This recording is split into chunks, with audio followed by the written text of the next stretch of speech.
정민혁 집사님, 하나님께서 아주 귀한 은사를 주셔서 이렇게 아름다운 찬양 올려드렸습니다.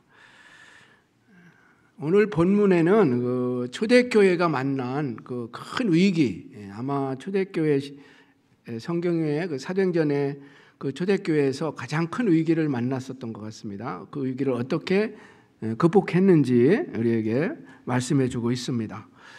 여러분, 세상에서는 원튼 원치 않든 전쟁이 늘 있는 것 같습니다. 20세기 들어서만 해도 우리가 지난 세기를 보면 세계 1차 대전, 2차 대전이 있었고 또 6.25 전쟁도 있었고 베트남 전쟁이 있었습니다. 그리고 현재도 우크라이나에서 전쟁이 벌써 3달째 계속되고 있습니다. 대부분의 전쟁은 치열할 수밖에 없고 또 많은 희생자를 발생시키게 되는 것입니다. 그래서 전쟁이 일어나지 않는 것이 제일 좋고 그렇게 원하지만 그러나 인간의 어떤 세상의 현실은 그렇지 않은 것 같아요. 그래서 늘 전쟁이 일어나는 것 같습니다. 그래서 전쟁에서 가장 중요한 것은 이겨야 하는 것입니다. 전쟁에서 지면 많은 것을 잃게 되죠. 그래서 전쟁이 나지 않는 것이 중요하고 일어났으면 그냥 이제 싸우기 시작했으면 이겨야 하는 것입니다. 근데 여러분, 인간의 우리 눈에는 보이지 않지만 가장 오래된 싸움이 있습니다. 그 싸움은 어떤 눈에 보이는 사람과의 싸움이 아니고 악한 사단과의 싸움이에요. 사탄과의 영적 싸움인 것입니다. 그래서 사도행전에 보면 이 성령의 역사가 있지만 또 그럴 때마다 어떤 사단의 공격이 있었고 이런 영적 전쟁이 끊임없이 일어났다는 것을 우리가 보게 됩니다. 오순절 성령 강림 사건 후에 사탄은 이제 유대교 지도자들을 통해서 공회를 통해서 사도들을 공격합니다. 그래서 베드로와 요한이 붙잡혀서 감옥에 갇히기도 하였습니다. 그리고 그들에게 위협을 해서 다시는 예수의 이름으로 말하지 말라, 복음을 전하지 말라고 위협했던 것을 우리가 보게 됩니다. 사도행전 5장에 가면 사탄은 아나니아와 삽비라라는 교회 안에 사람을 통해서 거짓과 속임수가 교회에 침투해 들어오도록 유혹하는 것을 볼 수 있습니다. 그러나 그들의 그 유혹도 교회를 넘어뜨리지 못했죠. 사도행전의 6장에 가면 이제 성도들이 늘어나면서 이제 교회 분쟁도 생겼죠. 그렇지만 집사를 세우고 7 집사를 세우고 교회가 또 부흥하기 시작합니다. 스데반 집사 같은 분은 열심히 복음을 전했습니다. 그런데 이번에 사탄은 그 스데반 집사를 죽이는 목숨을 빼앗게 되는 것이죠.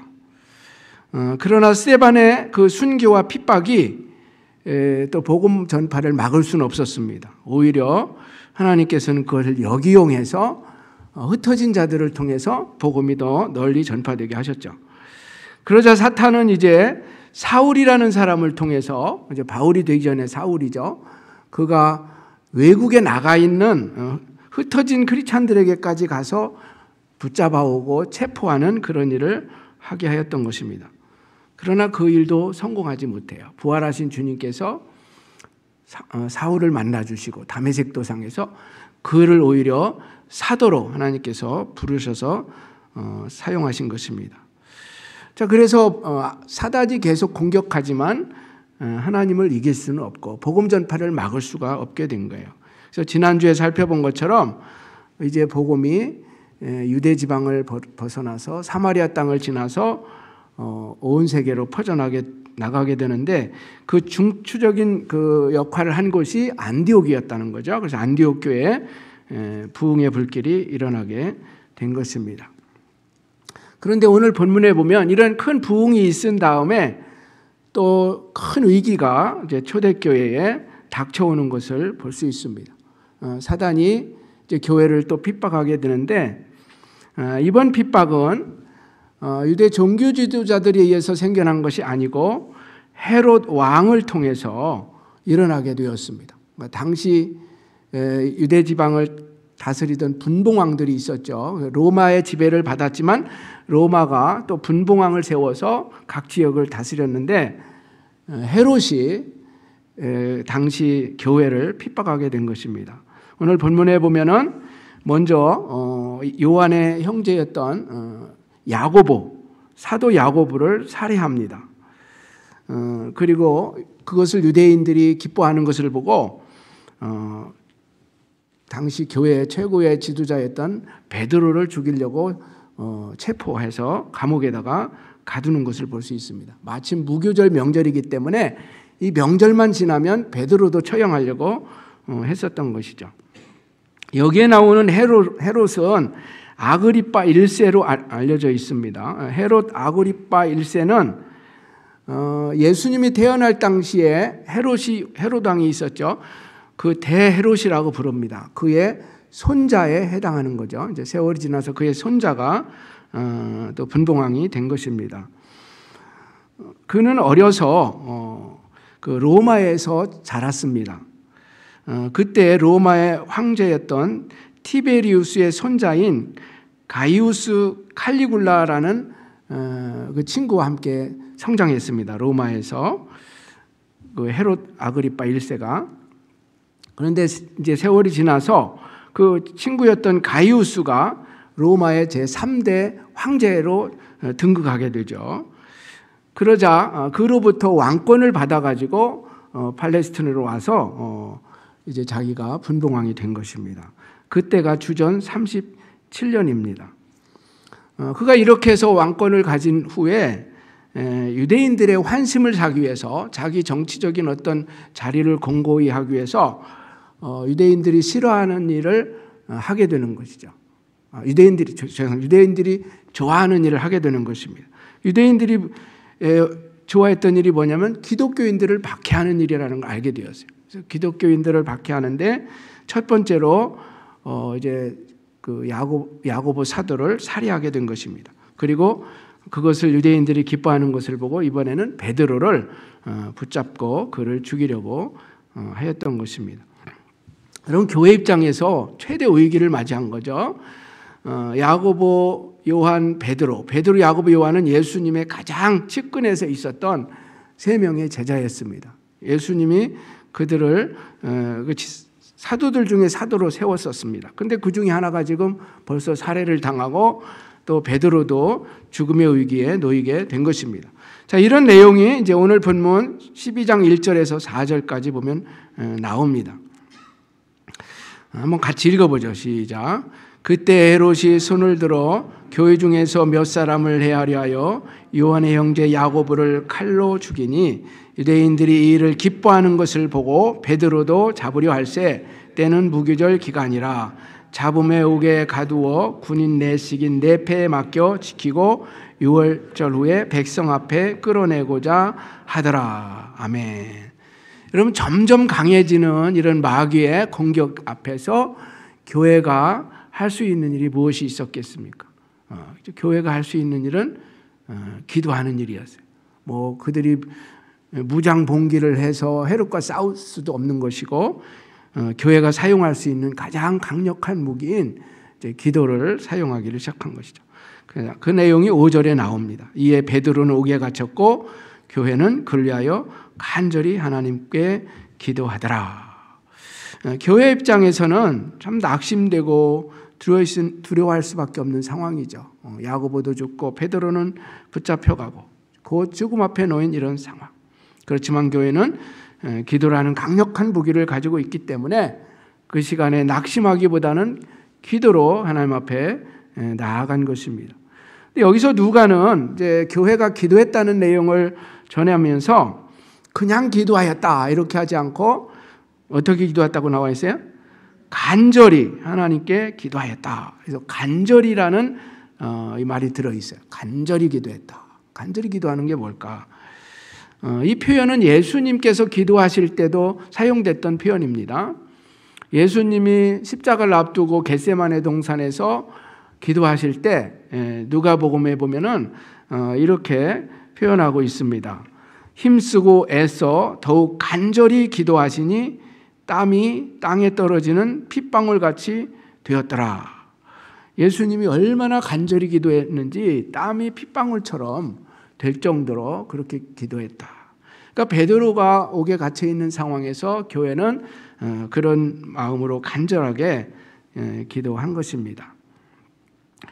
헤롯은 전에 베드로가 옥에 갇혔다가 풀려났다는 얘기를 아마 들었을 것입니다. 천사를 통해서 옥에서 풀려남을 받은 적이 있었다는 얘기를 들었던 것 같아요. 그래서 이번에는 어떻게 해서든지 빠져나오지 못하도록 더 단단히 지키도록 조치하는 것을 볼 수 있습니다.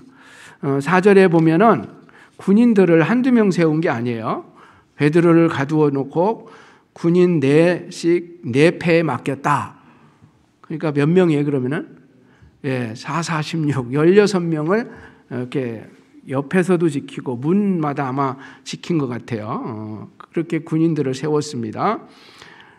그리고 쇠사슬로 손과 발을 묶었습니다. 그리고 군인들이 옆에서 바로 옆에서 지키기도 했죠. 문도 2중 3중으로 되어 있고 마지막 문은 철제문으로 되어 있었다고 되어 있어요. 2000년대에도 철문이 있었는가 봐요. 그래서 철로 만들어진 문이 마지막으로 있었습니다. 그러니까 도저히 빠져나올 수 없도록 그렇게 막아 놓은 것입니다.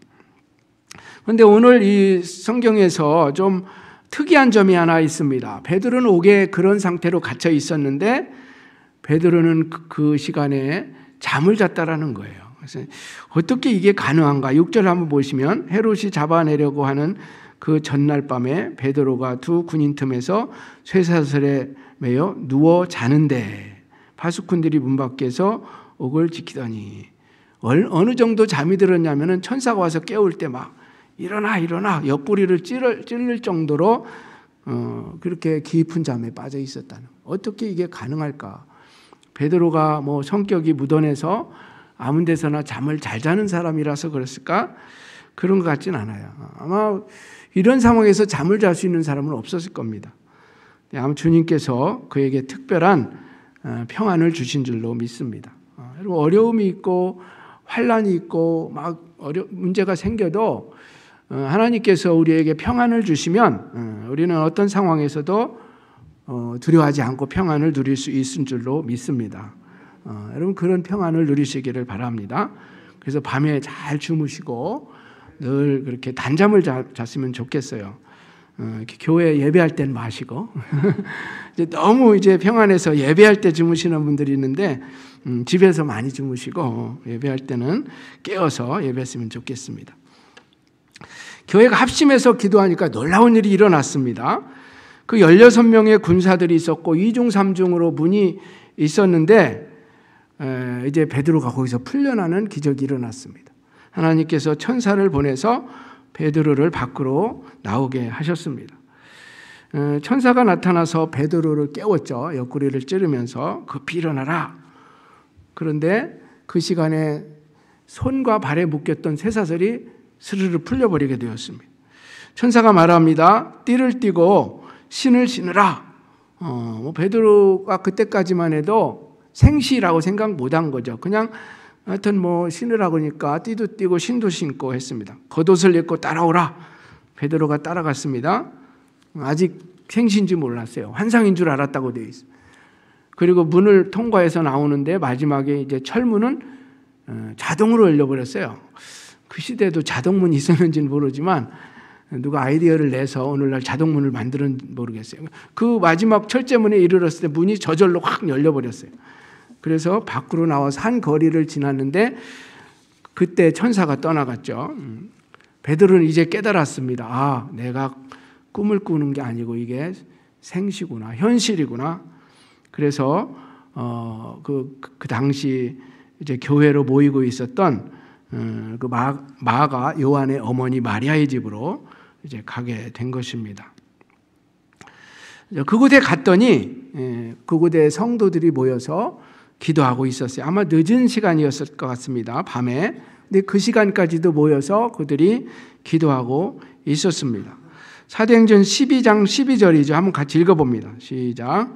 깨닫고 마가라는 요한의 어머니 마리아의 집에 가니 여러 사람이 거기에 모여 기도하고 있더라. 아멘. 여러분, 이 부분에서 우리가 기도의 능력이 얼마나 큰가 그것을 생각하지 않을 수 없어요. 여러분, 중보기도의 능력이 얼마나 큰가.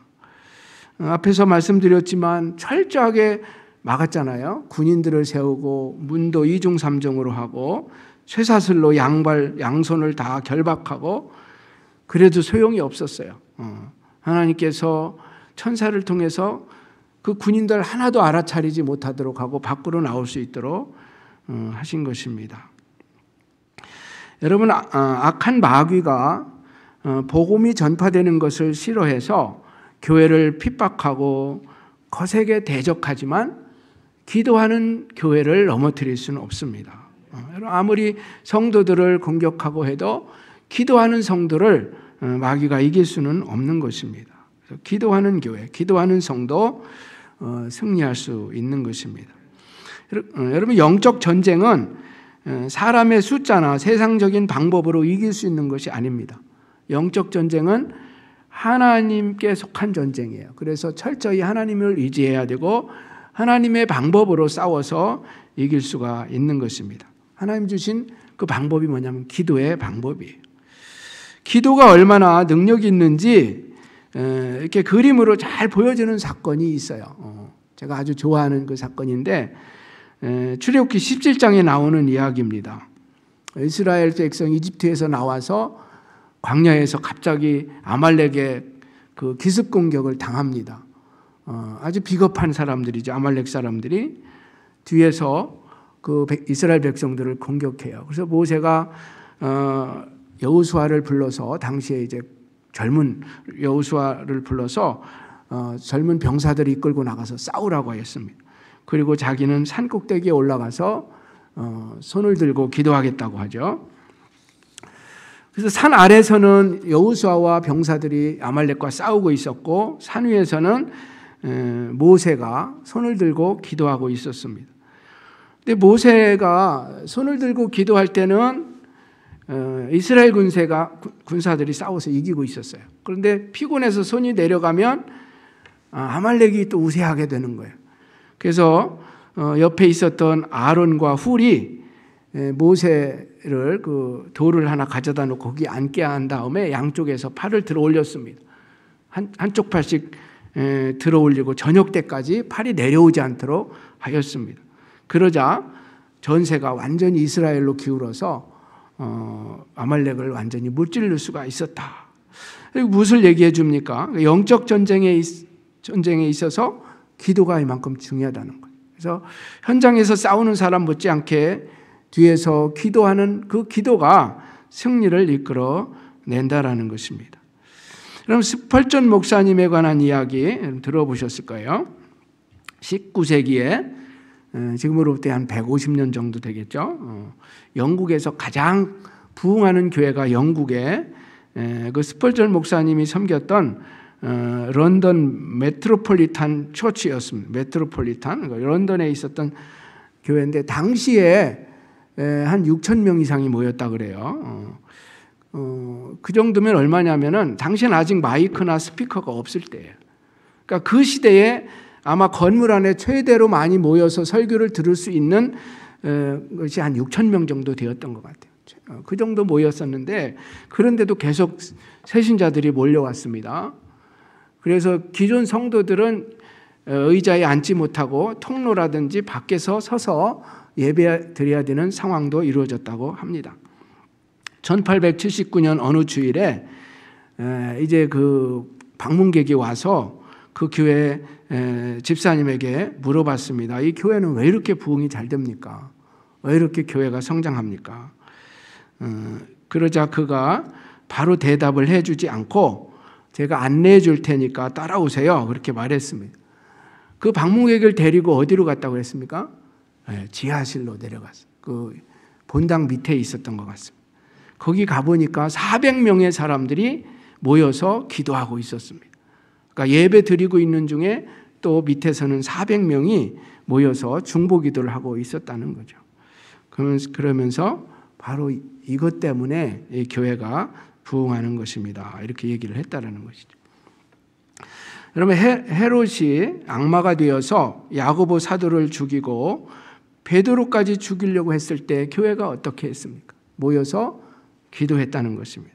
그리고 하나님은 그 기도에 응답해 주셔서 기적을 베풀어 주신 것입니다. 그래서 베드로는 이제 옥에서 풀려날 수 있었던 것이죠. 자, 그가 풀려나서 간 곳은 아까 말씀드린 것처럼 마가 요한의 어머니 마리아의 집이었습니다. 근데 갔을 때 거기에 사람들이 기도하고 있었죠. 근데 여기서 재미있는 일이 일어났습니다. 성도들은 거기서 안에서 기도하고 있었지만 베드로가 풀려날 것이라고 믿지는 못했던 것 같아요. 하나님께 기도는 하였지만 그날 밤에 바로 풀려날 것이라고까지는 생각하지를 못했어요. 여러분, 기도가 그만큼 신기한 능력이 있습니다. 베드로가 대문을 두드렸습니다. 이제 밤에 왔기 때문에 문이 닫혀져 있었죠. 그러자 로데라는 여자아이가 나왔습니다. 근데 베드로의 음성을 듣고 너무 기뻐서 그만 이제 미처 문을 열어주지 못하고 안으로 들어가서 기도하고 있던 성도들에게 지금 베드로가 풀려났습니다. 베드로가 대문 밖에 와 있습니다. 라고 얘기를 하죠. 그러자 그들이 믿지 못하고 로데에게 어떻게 말해요? 네가 미쳤다. 너 좀 제정신이 아니구나. 감옥에 갇혀 있는 사람이 어떻게 여기 나타날 수 있느냐? 그러자 그가 아닙니다. 참말입니다.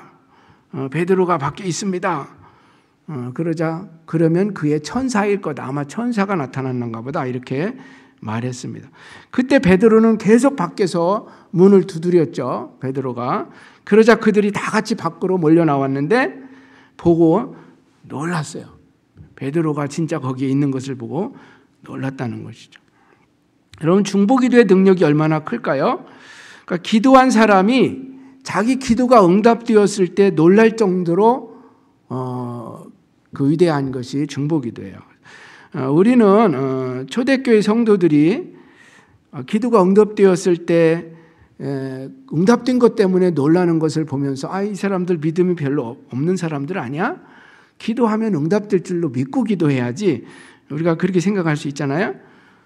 그러나 여러분, 그렇지 않아요. 우리도 그렇습니다. 아니요, 우리는 더 그럴 수도 있어요. 우리가 기도해놓고 우리는 잊어버릴 때도 많습니다. 그렇지만 하나님은 기억하시고 응답해 주세요. 그러면은 또 놀라는 거죠. 내가 저거 언제 기도했지? 자기가 기도한 것도 모르는데도 잊어버렸는데도 하나님은 들어주시는 것을 보고 우리는 또 놀라게 되는 것입니다. 근데 여러분, 더 놀라운 것은 뭐냐면 이런 것을 우리가 잘 알고 있고 경험하면서도 여전히 기도를 잘 하지 않는다는 거예요. 그게 더 놀라운 사실이에요. 여러분, 기도의 능력을 알면서도 기도하지 않는 사람이 아니라 기도하였기 때문에 기대하지 못했던 일이 이루어지는 것을 보면서 신기하고 놀라는 여러분 되기를 축복합니다. 제가 지금 무슨 말하는 잘 이해가 안 되시는 분이 있을지 몰라요. 기도를 열심히 하시자는 그런 말씀이에요. 그래서 기도하면 하나님이 들어주신다는 거죠. 우리가 어떨 때는 기대하지 않은 일까지도 사도들, 지금 사도가 갇혀 있을 때 성도들이 기대하지 않았던 것 같아요. 그날 밤에 풀려날 것이라고는. 그러니까 진짜로 베드로가 나타났을 때 얼마나 놀라는 것을 우리가 볼 수 있습니까? 그렇지만 하나님이 그들의 기도를 들어주신 것입니다. 여러분, 영적 전쟁에서 승리하려면은 영적인 무기가 필요한데 하나님 우리에게 주신 영적인 무기가 최소한 4가지가 있어요. 그래서 오늘 그 4가지를 잠깐 말씀을 드리려고 합니다. 자, 첫 번째가 무엇일까요? 우리가 지금까지 계속 나눈 말씀인데 하나님 우리에게 주신 가장 중요한 영적 무기는 기도예요. 기도라는 무기를 우리는 사용할 수 있습니다. 고양이 소리를 듣게 되면 쥐는 그 소리를 듣자마자 벌써 두려워 떱니다. 모르겠어요. 하나님이 그렇게 만들어 주셨겠죠. 그래서 쥐는 하여튼 고양이 앞에 꼼짝을 못하는 것입니다. 마귀는 언제 두려워 떨까요? 성도들이 기도의 소리를 내기 시작했을 때, 여러분, 기도하기 시작했을 때 두려워 떨게 되는 거예요. 그래서 5절에 보세요. 다시 보면 베드로는 옥에 갇혔고 교회는 그리하여 간절히 하나님께 기도하더라. 여러분 기도하기 시작했을 때 이미 영적 전쟁은 승리로 끝나는 거나 마찬가지예요. 기도하기 시작하면 이기게 됩니다. 예수님은 너희는 시험에 들지 않도록 기도하라 제자들에게 여러 번 말씀하셨어요. 그러니까 기도하지 않으면 시험 들 수 있고, 이 시험 든다는 게 뭐예요? 마귀와의 전쟁에서 패하는 것을 얘기하는 거예요. 그러나 기도하면 승리할 수 있습니다. 복음서에 보면 제자들이 어떤 귀신 들린 아이를 치유해 주지를 못해요. 그런데 예수님은 그를 고쳐주셨습니다. 나중에 제자들이 조용한 시간에 예수님께 물어요. 왜 우리는 못했는데 예수님은 하셨나요? 그때 예수님이 어떻게 대답해 주셨습니까? 야, 그건 당연하지. 나는 하나님이고 너는 사람이잖아. 어떻게 너희가 나하고 비교하려고 그러냐? 주님이 그렇게 말씀하셨을까요? 아니에요. 그런 말씀하신 게 아니라 한 가지만 얘기하셨어요. 단지 기도의 차이다. 이렇게 말씀해요. 기도의 차이다. 이렇게 제가 말한 것처럼 그렇게 말씀하지는 않고 이렇게 말씀하셨어요. 기도 외에 다른 것으로는 이러한 종류가 나갈 수 없느니라. 그러니까 예수님이 기도로서 무장하였기 때문에 쫓아낼 수 있었다. 너희들은 기도가 되어지지 않았기 때문에 되지 않은 것이다. 이렇게 기도의 유무로 얘기했지 다른 것을 얘기하지 않았다는 거죠. 그래서 우리가 영적 싸움에서는 뭐 이 사람이 어떤 사람이냐 신분이냐 그런 거가 중요한 게 아니고 내가 기도하는 사람이냐 아니냐 이게 중요한 거예요. 기도하면 마귀가 한쪽 길로 치러 왔다가 7길로 도망치는 일이 일어나게 돼요. 자, 두 번째로 하나님이 우리에게 주신 무기는 말씀이라는 무기예요. 그러니까 말씀, 하나님의 말씀. 사도 바울은 하나님의 말씀을 성령의 검이다. 그렇게 말, 성령의 칼이다. 이렇게 말. 여러분 칼로 공격하면 오늘날은 총이 더 무섭지만 옛날엔 칼만 들면 아마 보통 사람은 덤벼들 수 없는 거죠. 칼이 제일 무섭습니다. 그래서 영적 전쟁에서 성령의 검 말씀을 우리가 사용할 수 있어야 돼요. 예수님도 사단으로부터 시험을 받으실 때 말씀으로 이기셨습니다. 예수님이 세례 요한에게 요단강에서 세례를 받으시고 광야로 가셔서 성령에 이끌려서 광야로 가셔서 40일 동안 금식을 하신 적이 있습니다. 그때 마귀가 나타나서 세 가지를 시험합니다. 네가 하나님의 아들이거든 돌들로 떡덩이가 되게 해라. 또 네가 하나님의 아들이거든 뭐 높은 데로 데리고 가서 거기서 한번 뛰어내려봐라. 천사를 통해서 너를 받아줄 것이다. 또 네가 나에게 절하면 모든 권세를 주겠다. 세상의 만국의 모든 권세를 주겠다. 그때 나 예수님이 어떻게 이기셨어요? 하나님의 말씀을 인용하셨어요. 말씀을 기억하셨다가 사람이 떡으로만 사는 것이 아니고 하나님의 입에 나오는 모든 말씀으로 산다. 신명기 8장 3절. 그렇게 인용하니까 마귀가 그때마다 떠나가는 것을 볼 수 있습니다. 여러분 빛이 나타나면 어두움은 사라질 수밖에 없어요. 그래서 진리의 말씀, 하나님의 말씀이 선포되면 마귀는 떠나갈 수밖에 없는 것입니다. 우리 크리스찬들이 성령의 검, 하나님의 말씀으로 무장할 때 마귀는 우리를 공격할 수가 없게 되는 것입니다. 셋째로 하나님 우리에게 주신 그 영적인 무기는 예수 그리스도의 이름입니다. 여러분 사도행전에 보면 사도들이 기적을 행할 때, 뭐 병을 고칠 때, 귀신을 쫓아낼 때 어떻게 말합니까? 내가 네게 말하노니 떠나가라 이렇게 말했습니까? 아니에요. 나사렛 예수의 이름으로 명하노니 예수의 이름의 권세를 사용하는 것을 볼 수 있습니다. 예수의 이름의 권세. 아마 여러분도 어떨 때 잠을 자다가 막 이렇게 가위 눌리고 할 때 있잖아요. 저는 그때 이제 꿈결이지만은 예수의 이름을 불러요. 그러면은 바로 그 가위 눌리는 거. 요즘에는 가위 눌리는 적이 없지만 옛날에 그런 적이 있었습니다. 어떤 예수의 이름보다 더 강한 권세를 가진 이름은 없습니다. 그 다음에 네 번째 마지막으로 하나님 우리에게 주시는 중요한 영적 무기는 찬양이라는 무기예요. 여러분 찬양. 찬양이 얼마나 중요한지 예배 때마다 우리가 찬양을 드리지 않습니까? 그러니까 찬양이 불려질 때 마귀는 두려워 떨게 되고 도망치게 되는 것입니다. 여호수아서에 보면 여호수아가 이제 가나안 땅에 가서 첫 번째 전투가 여리고성 전투예요.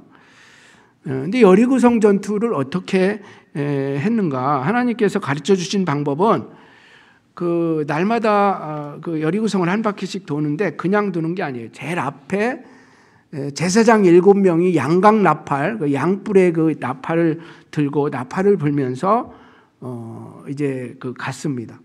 그리고 법궤가 뒤따라 갔습니다. 여기서 나팔을 불면서 앞장서서 갔다. 이거 무엇을 의미할까? 뭐 다르게 해석할 수도 있겠지만은 저는 그 찬양하면서 그 성을 도는 거예요. 찬양의 음성이 울려 퍼질 때에 그 전쟁에서 승리를 이끌 수 있었던 것입니다. 이 사건보다 하나님의 찬양을 한 그 능력이 더 무엇인지를 잘 보여주는 이야기가 있는데 역대하 20장이에요. 여러분도 아마 성경 일부분들 기억날 겁니다. 남유다의 여호사밧 왕 때 있었던 일입니다. 암몬과 모압이 쳐들어와서 전쟁이 일어나게 됐습니다. 그때 보통 전쟁이 일어나면 군사들을 앞장서서 나가야 되는데 그가 하나님 앞에 기도하고 금식하면서 하나님 주신 방법을 사용하였는데 전쟁의 제일 앞에 부분에 성가대를 세웠어요.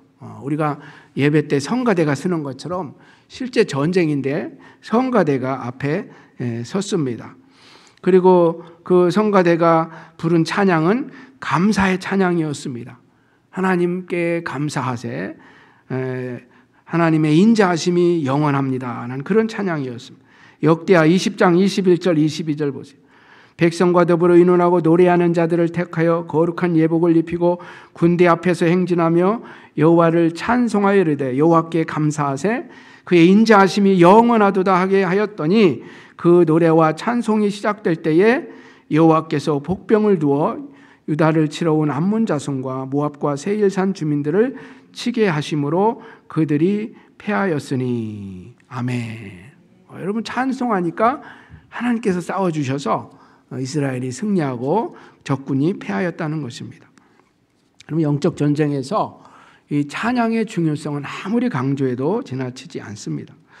우리가 예배 때도 찬양을 중요시 여기는데 왜 찬양이 그렇게 중요할까요? 바로 찬양이 하나님이 우리에게 주시는 영적인 무기도 되기 때문입니다. 우리 온 성도들이 함께 찬송할 때에 마귀는 두려워 떨게 되고 하나님의 임재를 우리는 경험하게 되는 것입니다. 여러분 전쟁이 일단 일어나면 우리가 피할 수 없습니다. 그리고 때로는 희생이 생겨나지 않을 수 없어요. 희생이 없는 전쟁은 없습니다. 영적 전쟁도 크게 다르지 않습니다. 초대교회에 부흥이 일어나면서 마귀의 공격이 있었고 그래서 희생도 일어났습니다. 스데반 집사도 순교를 당하고 또 야고보 사도도 죽임을 당하고 또 베드로는 투옥되는 일도 일어나게 되었습니다. 그러나 우리 그리스도인들에게는 강력한 영적인 무기가 있습니다. 기도의 무기도 있고 말씀의 무기도 있고 또 예수 그리스도의 이름의 무기도 있고 찬양의 무기도 있습니다. 이런 무기들을 통해서 싸워서 이길 수 있는 것입니다.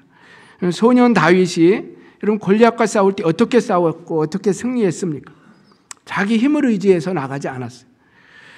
전쟁은 사람에게 속한 것이 아니고 하나님께 속한 것이라는 것을 인정하면서 하나님을 철저히 의지하면서 하나님이 주신 무기를 가지고 나아갔습니다.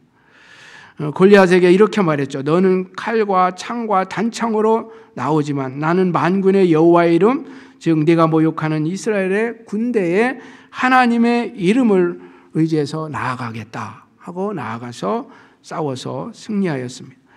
여러분 영적 전쟁은 우리 인간적인 힘과 지혜로 싸워서 이길 수 있는 전쟁이 아니에요. 그리고 우리의 싸움의 대상도 사람이 아닙니다. 어떤 혈과 육을 가진 그런 상대가 아닌 것이죠. 에베소서에서는 통치자들과 권세자들과 이 어둠의 세상 주관자들과 하늘에 있는 악한 영들과 즉 사탄과의 싸움이라고 말씀하고 있습니다. 그러므로 영적 전쟁의 승패는 하나님께 달려있고 얼마나 우리가 하나님을 의지하느냐 하나님 주신 무기로 무장하고 나아가느냐에 달려있는 것입니다. 그럼 오늘 본문 사도행전 12장의 결론이 뭐예요? 교회가 큰 위기를 만났지만 기도했을 때 교회가 승리하는 것을 볼 수 있어요. 그리고 교회를 핍박하는 데 앞장섰던 그 헤롯 왕은 어떻게 되었습니까? 그의 잔인함과 교만함으로 인해서 하나님께서 그를 치십니다. 그래서 이 일이 있고 난 후에 얼마 후에 그가 벌레에 의해서 어떤 벌레인지는 모르지만 죽습니다.